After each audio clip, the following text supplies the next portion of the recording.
Good morning, class. Okay, please stand up. Arrange your chair properly and pick up the pieces of paper under your chair and throw it to designated trash bin. Okay, class, settle down. Marie, please lead the prayer. In the name of the Father, of the Son, of the Holy Spirit. Amen. So, how are you, class? Very good. So let's start by checking your attendance. So if I call your name, please raise your hand. Okay, very good. So we have complete attendance. So keep it up. Congratulations, class. So, okay. Before we dive into our next topic, let's have first recap on our last topic. So, Angeline, can you please give us information about our last topic? Okay, very good. So, we studied about the 5 major parts of computer system. Can you please give me one part of a computer system? Marie? Very good. So we have motherboard. Next one. Yes, we have central processing unit. And then we have graphical processing unit, random access memory, and storage device. So very good. Now, before we tackle our lesson, we will have an activity. Okay, so the title of this activity is Guess the Logo. Okay, now I will show you a picture, and you will tell me the computer brand of that logo. So, are you ready, class? Okay, very good. So this one, what computer brand shown in this logo? Very good. This is an Apple brand. This one, this is very common brand. Yes, this is Dell. This one, this is not common computer brands, but I know you know it. Very good. This is Gateway. Then this one. Yes, okay. Yes, this is LG. Very good. The last one is very good, Microsoft. So now, I think you're now ready to our next topic. Okay, let me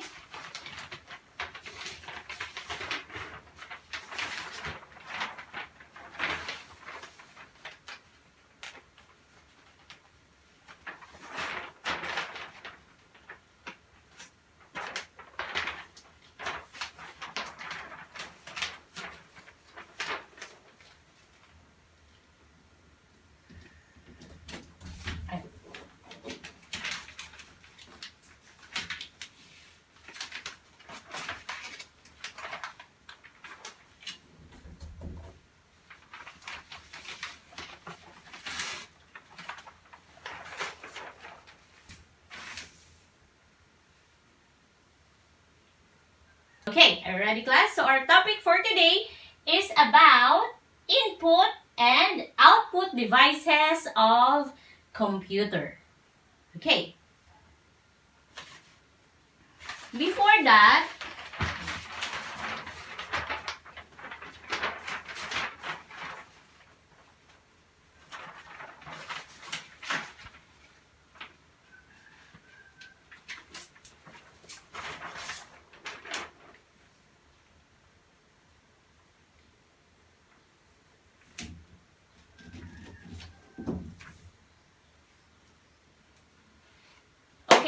So our topic for today is about input and output devices of computer. And let me discuss to you our objective for today's lesson.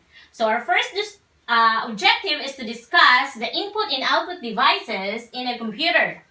The second one is describe the function of the devices in a computer and recognize the purpose and important use of the devices on a computer system. Okay.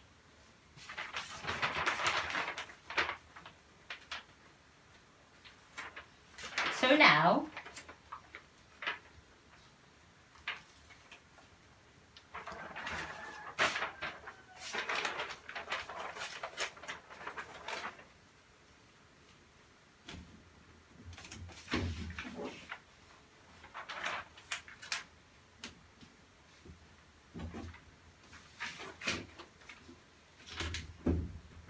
okay, before we proceed to our lesson proper, we will have again an activity.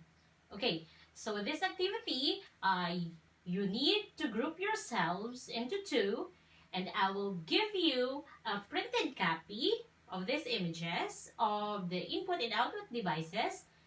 In the given table, you have to select and separate the images by its category, whether it is an input device or output devices. So for this activity, I will give you 10 minutes to do the task. Okay? Is there any question? Is it clear, class? Okay, very good. So I will give you 10 minutes and finish the activity. Okay? I think 10 minutes is over. So we are now going to discuss and check your answer if it is correct. So, let's proceed now to checking and lesson proper. So, habang nagle-lesson tayo, check nyo kung tama ba yung mga sagot nyo. Okay? So, now, we're going to discuss the input and output devices of computer. So, first, we need to differentiate the input device and the output device. So, what is input device? So, input device, it is an interactive data input to the computer. It is the basic interface where you are going to give information on the system. Okay, such as when you are typing on a keyboard. Well, you are actually inputting data and information. Kaya nga input kasi i-input tayo ng data and information or instruction sa computer. So, sinabi nga dyan, just like keyboard. So, keyboard, pag nag-type tayo dyan sa keyboard, it is actually instructing an information or instruction to the computer na ipaprocess ni computer. Okay. So, meaning, in short, input device is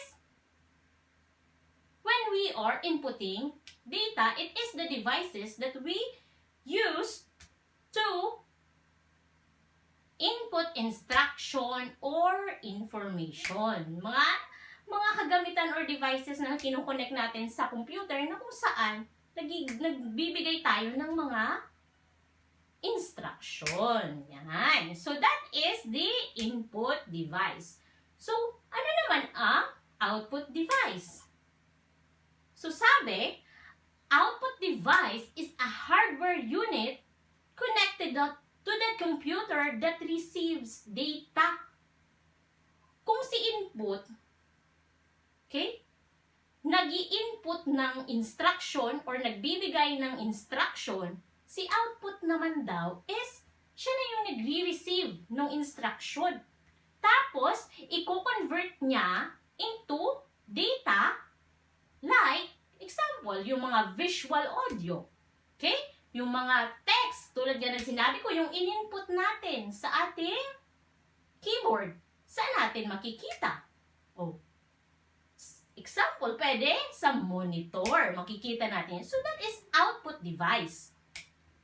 Okay, yung mga text. At, example, yung hard copies. Ng mga printed hard copies. So, That is an output device. So, yung mga devices na nagbibigay sa atin ng result doon sa in-input nating instruction. So, that is the input and output devices. So now, we're going to discuss the different devices of the computer. Okay, the input and output devices of the computer. Okay, so the first one, so i-check nyo kung tama yung sagot nyo. So keyboard is, Mary Joy, anong sagot nyo? Of course, tama. It is input device. Bakit? O, di ba sinabi ko na ang input devices, ito yung devices na nagigive ng information, na nagigive ng instruction. Di ba? Nag-click ka, nag-input ka sa keyboard. So, this is input device. That's it. So, sabi daw, input device, it is the most common input device used for interacting between user and computer. Kasi, okay, so yung keyboard, meron siyang mga alphabetical keys, functions, numbers that are fed to computer. Okay. So, this is an input device. Nakuha, class? Okay, sunod.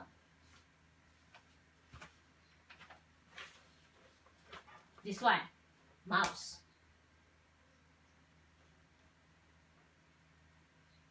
Angeline, anong sagot nyo?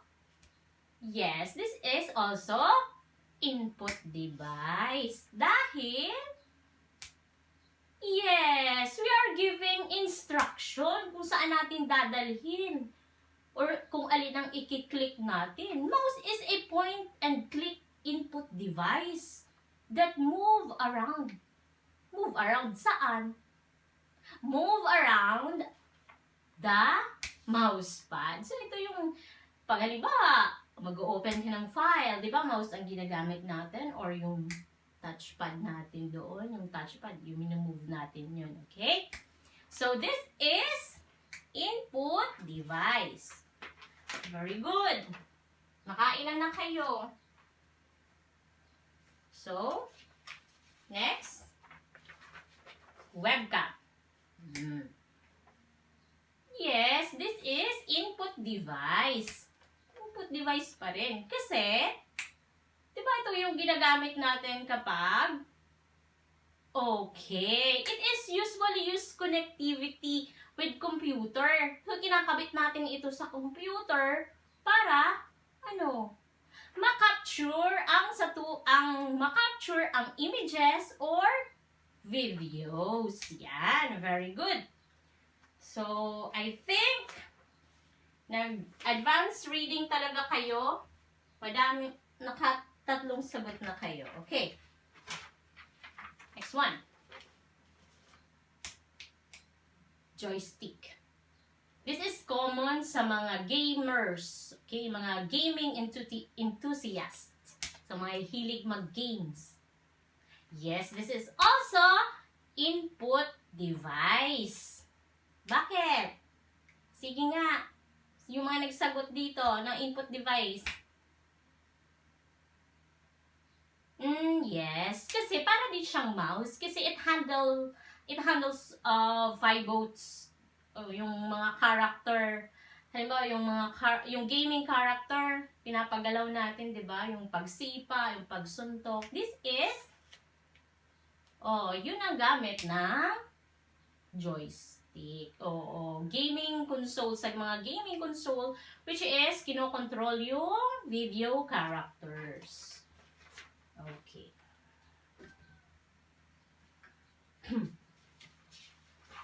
Next one.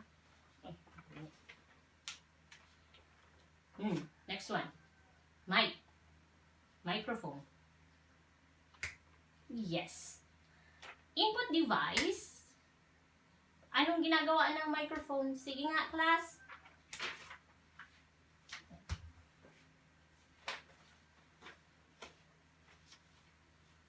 Sige nga, class. Anong ginagawa ng microphone?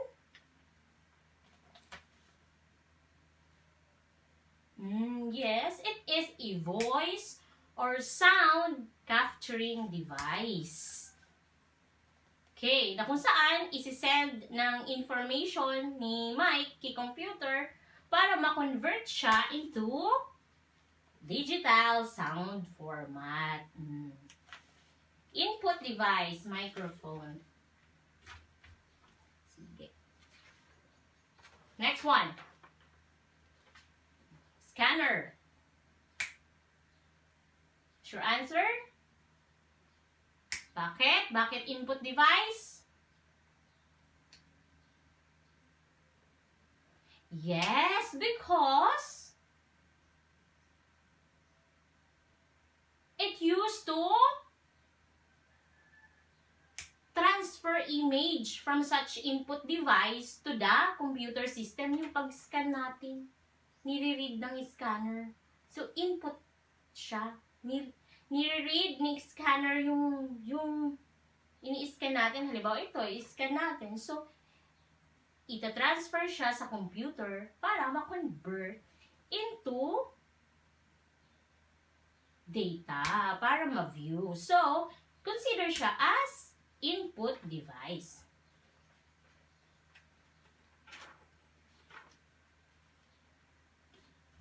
Pwede din ba siya, class, maging output device ang scanner? Sige nga. Okay, very good. So, input device is scanner. So, next.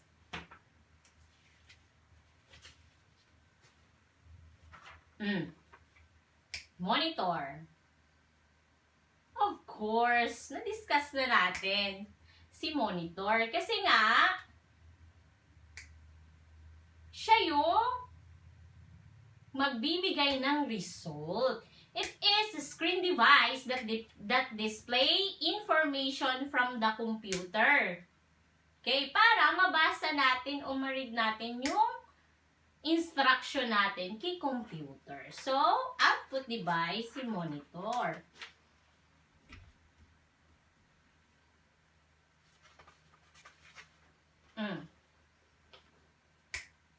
Yes, output device si headphone. Bakit? Yes, because output device siya designed for single listener. Ito yung mga nilalagay natin sa tenga natin para marinig natin yung pinapatugtog natin or mga music. Very good.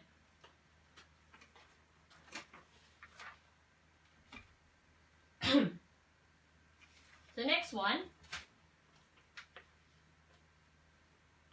Speaker. Excuse me.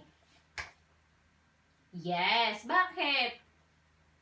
It is a hardware device that converts signal of the computer sound card into into an audio. So, para marinig natin yung music or yung sound na in-instruct natin sa kanya. So, output device. Next one. Okay, projector. Yes, because it is video output device that project images and videos from the computer to the wall or screen. Ito yung nakikita sa mga video presentation gamit ang projector. Okay, video presentation o yung mga tawag dito yung mga reports natin. So, output device si projector. Last. Printer. Bakit? Yes. Ito na yung nagpo-provide ng hard copy ng mga pinirint natin na text, data, or images. It is a hard copy creating device. Okay. Yung mga piniprint na natin ng mga na mga documents. Okay, kaya output device. So, group 1, what is your score? Group 1, what is your score? Group 2? Okay, very good. Congratulations! Palakpakan natin. Yan. Kaya, laging mag-advance reading para makapag-participate tayo sa ating mga lessons. Very good. So, is there any question? Is it any question that you would like to clarify?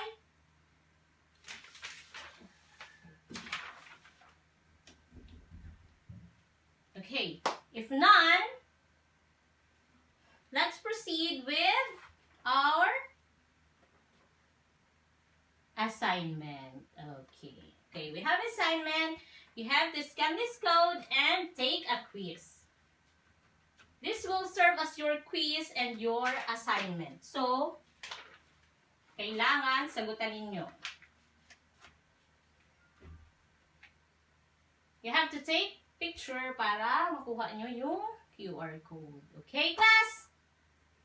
So, that ends for today's lesson. And congratulations.